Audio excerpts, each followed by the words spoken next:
দেখ আজকে তোদের বহুব্রী সমাস হবে। কি সমাস? বহুব্রী সমাস। আমরা আগে তৎপুরুষ সমাস পড়েছিলাম, কর্মধারায় করেছিলাম। আজকে তোদের বহুব্রী সমাসটা বোঝানো হবে। দেখ বলে লেখা লেখা দেখতে পাচ্ছিস যে বহুব্রী সমাসের ভাগ কিছু করে দিয়েছি, লেখা আছে। এই বহুব্রী সমাস আগে কাকে বলে আমাকে জানতে হবে। বহুব্রী সমাস কাকে বলে এবং বহুব্রী কথার অর্থ কি সেইটা আমাকে আগে জানতে হবে। যে বহুব্রীহি, এই বহুব্রী সমাস বা বহুব্রী সমাস বা কাকে বলে বা বহুব্রী কাকে শব্দের অর্থ কি সেইটা আমাকে আগে জানতে হবে। দেখ বহুব্রীহি, এই যে বহুব্রী কথা অর্থ হচ্ছে অন্য অর্থ প্রাধান্য পাওয়া। অর্থাৎ কি বহুব্রী, বহু কথার অর্থ ধান্য জাল। বহুব্রী কথা অর্থ বহু ধান্য জাল, বাবা ধান আছে জাল, এটাকে বলা হচ্ছে। এছাড়াও দেখবি আমরা একটা একটা সমাস করলাম, যে কর্মধারায় করেছি, আর দ্বন্দ্ব করেছি, তৎপুরুষ সমাস করেছিস। এই সমাসটা একটু আলাদা ধরনের, অর্থাৎ অর্থটা আলাদা। অর্থাৎ কি এই বহুব্রী সমাসের জানিস তো অন্য একটা অর্থ প্রাধান্য পায়। আর অন্যান্য সমাসে দেখবি কোথাও পূর্বপদ প্রাধান্য পাচ্ছে, কোথাও পরপদ প্রাধান্য পাচ্ছে, আমরা পড়েছি। কিন্তু এই বহুব্রী সমাসে পূর্বপদ প্রাধান্য পাবে না এবং পরপদ প্রাধান্য পাবে না, তার বিনিময়ে একটা অন্য একটা অর্থ প্রাধান্য পাবে। তাহলে এখানে বহুব্রী সমাস কাকে বলে? যে আমি একটা উদাহরণ দিই, তারপরে সংজ্ঞায় যায়। যেমন ধর নীলকণ্ঠ। নীলকণ্ঠ কাকে বলা হয় বলতো? মহাদেবকে। নীলকণ্ঠ জাল, নীলকণ্ঠ জাল। এই যে নীলকণ্ঠ সমাসটা কিন্তু দেখ একটা অন্য অর্থ প্রাধান্য পাচ্ছে। আবার দেখ দশানন, দশানন কাকে বলা হয় রে? রাবণকে বলা হচ্ছে। তাহলে দশানন, দশ আনন যা, অর্থাৎ 10টা মাথা আছে যা, তাই তো, তাকে বলা হচ্ছে কি দশানন। অর্থাৎ পৌরাণিক কাহিনীর যে সমস্ত শব্দগুলো আছে বা তাদেরকে পৌরাণিক কাহিনী যেগুলো আছে তাদের নামগুলো আমাদের সব কিন্তু বহুব্রী সমাসের অন্তর্গত।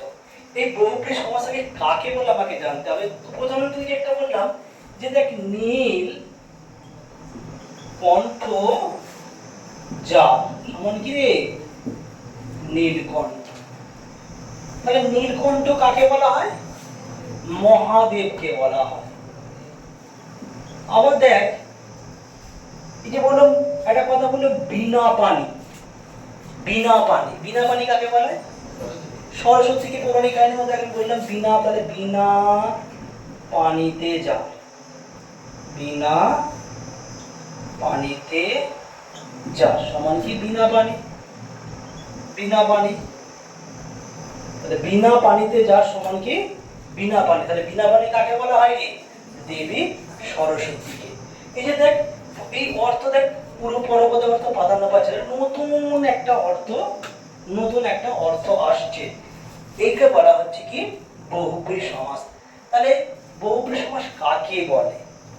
বহুব্রী সমাস কাকে বলে? যে সমাসের সমস্যমান পদ্ধতির অর্থ প্রধান রূপে প্রকাশিত না হয়ে অন্য কোনো একটা অর্থ প্রকাশিত হয় বা প্রাধান্য পায়, তখন তাকে কি বলা হয়? বহুব্রী সমাস। তাই কি বললাম? বল, যে সমাসের সমস্যমান, এই যে সমস্যমান পদ্ধতির অর্থ প্রধান রূপে প্রকাশিত না হয়ে অন্য একটা কোনো অতিরিক্ত অর্থ প্রকাশিত হয়, তখন তাকে বলা হচ্ছে বহুব্রী সমাস। ক্লিয়ার হয়েছে? বল, জোরে বল। বল, যে সমাসের, যে সমাসের সমস্যমান পদ্ধতির অর্থ বল প্রকাশিত না হয়, তাকে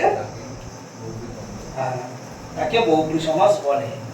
আচ্ছা বল নিশা, বল বহুব্রী সমাস কাকে বলে?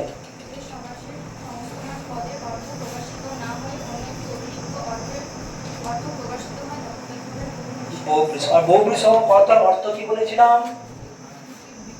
বল, বহুব্রী কথার অর্থ কি বলেছিলাম? বহুব্রী কথার অর্থ কি বলেছিলাম বল? বহুব্রী শব্দের যে বহু হয়েছে ব্রীহি, ব্রীহি হচ্ছে কি হচ্ছে বলেছিলাম বল? ধান, যার অর্থ সম্পূর্ণ কৃষক, যার বহু ধান আছে তার সম্পূর্ণ কৃষককে বলা হচ্ছে বলেছিলাম। এটা কিন্তু শর্ট কোশ্চেনে আসতে পারে। এবার দেখ বহু ধান আছে যার বা কৃষক সম্প্রদায়কে বোঝাচ্ছে। সৃজিত, তাহলে বহুব্রী সমাজকে আমরা কয় ভাগে ভাগ করব? এই বহুব্রী সমাজকে আমরা কোনো কোনো ভাগে 7 ভাগ, কোনো কোনো ভাগে 8 ভাগ পাবো। আমরা দেখ 7টা ভাগ লিখেছি। এই বহুব্রী সমাজের 7টা ভাগ কি কি? একটা হচ্ছে কি দেখ ব্যাধিকরণ বহুব্রী দিয়েছি, সমাধিকরণ বহুব্রী দিয়েছি, বা ব্যতিহার দিয়েছি, মধ্যপদলোপী বহুব্রী, নমর্থক বহুব্রী, সহার্থক বহুব্রী, আর হচ্ছে সংখ্যাপূর্বক বহুব্রী সমাস। এবার এইগুলো আমাদের আলোচনা করতে হবে, এক একটা পার্ট আলোচনা করে আমি বলবো। ব্যতিকরণ, সমাধিকরণ, ব্যতিহার, মধ্যপদলোপী, নমর্থক, সহার্থক, সংখ্যাপূর্বক। তাহলে গঠন এবং প্রকৃতি অনুসারে আমাদের বহুব্রী সমাজকে 7টি ভাগে ভাগ করা যায়। এই প্রত্যেকটা আলোচনা করব। প্রথম হচ্ছে ব্যাধিকরণ। আমি যদি আলোচনা করি যে ব্যাধিকরণ, ব্যাধিকরণ বহুব্রী সমাস। এই ব্যাধিকরণ বহুব্রী সমাস কাকে বলে এটা আমাকে ফার্স্ট অফ অল জানতে হবে। দেখ এবার আমি বলেছিলাম যে প্রত্যেকটা আলাদা আলাদা করে আলোচনা করব। এখানে দেখ ব্যাধিকরণ বহুব্রী, আগে উদাহরণ দেবো, উদাহরণ দিয়ে আমি সংজ্ঞাতে যাব। এখানে বলেছে দেখ বস্ত্র পানিতে যার সমান কি? বস্ত্র প্রাণী। চক্র পানিতে যার সমান কি? চক্র প্রাণী।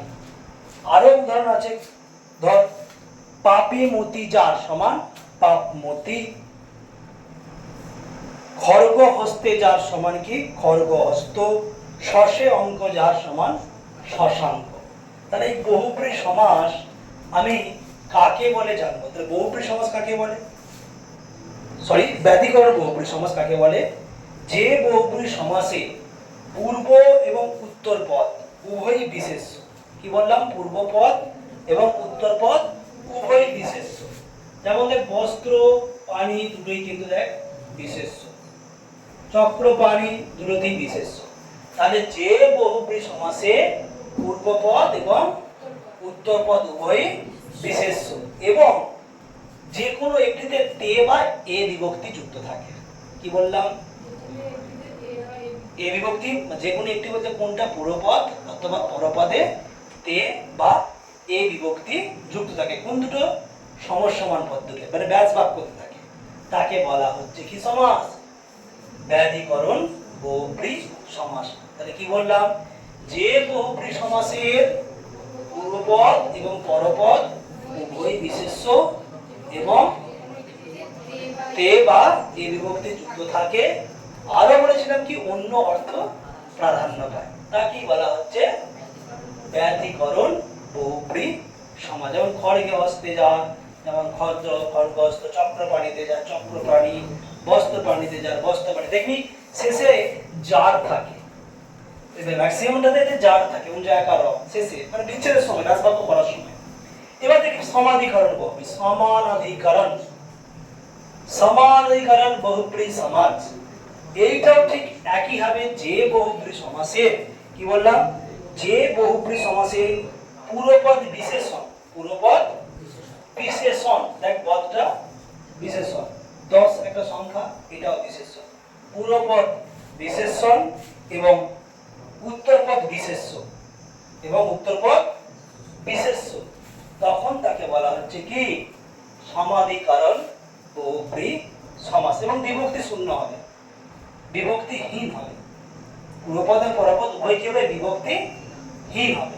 অর্থাৎ যে বহুব্রী সমাসের বল পূর্বপদ বিশেষণ, পরপদ বিশেষ্য এবং উভয় বিভক্তি শূন্য হবে, আর অন্য কোনো একটি অর্থ, পরপদ নয়, অন্য কোনো একটি অর্থ প্রধান রূপে প্রকাশিত হবে, তখন তাকে বলা হয় সমাধিকরণ বহুব্রী সমাস। যেমন ধর এখানে দিয়েছে যে মিহিদানা যার সমান কি? মিহিদানা। দশভুজা যার দশভুজা। দশভুজা কাকে বোঝায়? দুর্গাকে বোঝাচ্ছে তো। অন্য অর্থ একটা প্রাধান্য পাচ্ছে। আর হচ্ছে লব্ধ প্রতিষ্ঠা দ্বারা লব্ধপ্রষ্ট, পদ্ম কেশ যার সমান পদ্মকেশ, আচ্ছা বদ মেজাজ যার বদ মেজাজ, এইগুলো সব হচ্ছে সমাধিকরণ বহুব্রী সমাসের উদাহরণ। দেখ এবারে মানে পড়বো ব্যতিহার বহুব্রী সমাস।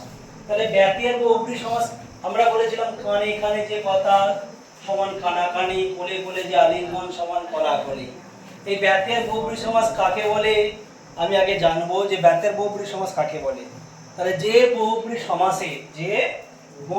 সমাসে একই শব্দের, দেখ একই শব্দের কানাকানি, দেখ দুটো শব্দ একই শব্দ বারবার ব্যবহৃত হচ্ছে, একই শব্দের পুনরুক্তি ঘটে মানে বারবার ব্যবহৃত, একই শব্দ দুবার ব্যবহৃত হচ্ছে, একই শব্দের দুবার ব্যবহৃত হচ্ছে এবং অন্য কোনো একটা অর্থ প্রাধান্য পাচ্ছে, তখন তাকে বলা হয় ব্যতিহার বহুব্রী সমাস। যেমন কানে কানে যে কথা সমান কানাকানি, কোলে কোলে যে আলিঙ্গন সমান কি কোলাকুলি, লাঠিতে লাঠিতে যুদ্ধ সমান লাঠালাঠি। আর কি হবে, আরো অনেক উদাহরণ আছে, বল হাসিতে হাসিতে যে কাজ হাসাহাসি, কি রে ঘুষিতে ঘুষিতে যে যুদ্ধ ঘুষো ঘুষি, ঘুষিতে ঘুষিতে যে যুদ্ধ ঘুষো ঘুষি বলি না। এখানে কি একই শব্দের দুবার দিক ব্যবহৃত হচ্ছে, কিন্তু এই ব্যতিহার বহুব্রী সমাস চেনার উপায় একটা, কি রকম, দেখ ব্যতিহার বহুব্রী সমাস কি করে জানবি। এই ব্যতিহার বহুব্রী সমাসে লক্ষ্য রাখবি যে পূর্বপদ বা পরপদে, পূর্বপদে হবে আকার আর পরপদে হবে হর্ষইকার। পূর্বপদে কি হবে যে আকার আর পরপদে হবে হর্ষইকার। স্যার কি এর আকার বললাম পূর্বপদ আর হর্ষইকার বললাম পরপদ, কি করে হচ্ছে দেখ, এই যে কানা কানি, দেখ কানা আকার আছে আর উত্তরপদ দেখ হর্ষই, কোলাকুলি দেখ কলা, কোলাকুলি আকার আর হর্ষই, দেখ লাঠা লাঠালাঠি, লাঠালাঠি, ঘষাঘষি, হাসাহাসি, দেখ পরপর আসছে, দেখ পূর্বপদ হচ্ছে আকার পরপদ হর্ষই। চেনার উপায় হচ্ছে একটাই যে পূর্বপদ হচ্ছে আকার থাকবে, পরপদ হচ্ছে হর্ষই থাকবে, মানে একই শব্দের দুবার পুনরুক্তি ঘটবে, তখন তাকে বলা হচ্ছে ব্যতিহার বহুব্রী সমাস। বুঝতে পেরেছিস? আবার দেখ এই মধ্যপদলোপী, যে মধ্যপদলোপী কর্মধারয় সমাস যেমন পড়েছিলি, যে যে বহুব্রী বল, যে বহুব্রী সমাসে বল, ঠিক বলছি বল,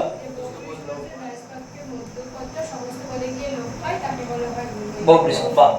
অর্থাৎ যে বহুব্রী সমাসে ব্যাস বাক্যের মধ্যস্থিত পদ সমস্ত পদে গিয়ে লোপ পাচ্ছে, ঠিক আছে, তাকে বলা হচ্ছে কি, এবং অন্য কোনো অর্থ একটা প্রাধান্য পাচ্ছে, তখন তাকে বলা হচ্ছে কি মধ্যপদলোপী বহুব্রী সমাস। সোনার মতো উজ্জ্বল মুখ যার সোনামুখী, পদ্মের মতো মুখ যার সমান কি পদ্মমুখী। দেখবি শেষে প্রত্যেকটা ক্ষেত্রে হর্ষই বা দীর্ঘইকারের প্রাধান্য লোপ পাবে, হর্ষইকার বা দীর্ঘইকারের প্রাধান্য লোপ পাবে, দেখ প্রাধান্য পাবে। যেমন দেখ মধ্যপদলোপী কর্মধারয় স্বর্ণাবে, পদ্মমুখী, মুসুলের ন্যায় অতি স্থূলধারাকার মুসুলধার, কমলের ন্যায় সুন্দর লোচনদার কমলোচন, এগুলো হচ্ছে মধ্যপদলোপী বহুব্রী সমাস। আর আমাদের বাকি থাকছে নমর্থক বহুব্রী, সহার্থক বহুব্রী আর সংখ্যাপূর্ব বহুব্রী। এটা আমি আলোচনা করছি। দেখ দেখ এবার হচ্ছে বহুব্রী সমাসের আরেকটা হচ্ছে নমর্থক, সহার্থক আর সংখ্যাপূর্ব। এই নমার্থক বহুব্রী কাকে বলে, দেখ নমার্থক বহুব্রী উদাহরণ দিচ্ছে ন্যায় ভুল যার, ন্যায় খোঁজ যার। আবার সহার্থক ক্রিয়ার সহিত বর্তমান, টিকার সহিত বর্তমান সমান সঠিক, সংখ্যাপূর্বক ত্রিলোচন যার, ত্রিলোচন শ্বেতা যার, শ্বেতা। এগুলো কাকে বলে আমাকে জানতে হবে। তিনি বলেছেন যে নমার্থক বহুব্রী, তাই যে একই হবে যে বহুব্রী সমাসের ব্যাস বাক্যে কি হচ্ছে পূর্বপদের নমার্থক বা নাবাচক থাকে, পূর্বপদে নাবাচক অর্থ প্রকাশিত হয়।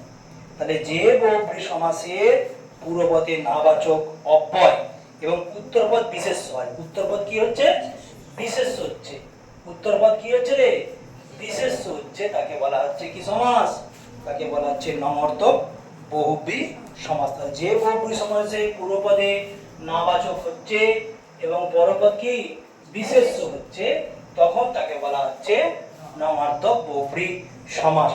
যেমন আমরা বলি ন্যায় ভুল যার সমান নির্ভুল, ন্যায় আদি যার সমান অনাদি, ঠিক আছে। এবার সহার্থক বহুব্রী সমাস, সহার্থ দেখবে সহিত কথাটা থাকবে। প্রত্যেকটা ক্ষেত্রে ব্যাস বাক্য বলতে গেলে আমাকে সহিত কথাটা নিয়ে আসতে হবে। যেমন একটা উদাহরণ, ক্রিয়ার সহিত বর্তমান সমান সক্রিয়, টিকার সহিত বর্তমান সমান সঠিক। কাকে বলে? অর্থাৎ পূর্বপদে বিশেষের সঙ্গে, পূর্বপদে কার সাথে? বিশেষের সাথে কি হচ্ছে? সহার্থক উত্তরপদে। তাহলে পূর্বপদে বিশেষের সঙ্গে কার? সহার্থক উত্তরপদে। সহার্থক উত্তরপদের সমাস হলে তখন তাকে বলা হচ্ছে কি? সহার্থক বহুব্রী সমাস। এবার সংখ্যাপূর্বক বহুব্রী সমাস কাকে বলে? দেখ, সংখ্যা, ত্রি মানে তিন, তিন লোচন যার সমান ত্রিলোচন। সে মহাদেব বা দেবতাদের বোঝাচ্ছে। সে তার যার সমান সে তার, সে মানে সে তার বা সে মানে তিন, তিন তার বিশিষ্টকে তাকে বলা হচ্ছে সে তার। ঠিক আছে? এখানে সংখ্যাপূর্বক বহুব্রী সমাস, অর্থাৎ বহুব্রী সমাসের পূর্বপদ সংখ্যাবাচক বিশেষণ। মানে সংখ্যা 1 থেকে 100 যত সব সংখ্যা সবই তো বিশেষণ পদ। সংখ্যাবাচক বিশেষণ পদ হয় তখন তাকে বলা হচ্ছে সংখ্যাপূর্বক বহুব্রী সমাস। তাহলে আমরা বহুব্রী সমাস কাকে বলে বললাম, বলো বল। বহুব্রী সমাস কাকে বলে তারপরে ভাগ বলে। যে সমাসে বল, যে সমাসে সমসমান পদ্ধতির অর্থ প্রধান রূপে প্রকাশিত না হয়ে অন্য কোনো একটি অর্থ প্রকাশিত হয় তখন তাকে বলা হচ্ছে কি? বহুব্রী সমাস। তাহলে বহুব্রী সমাস ক্লিয়ার হলো? হ্যাঁ, ঠিক আছে।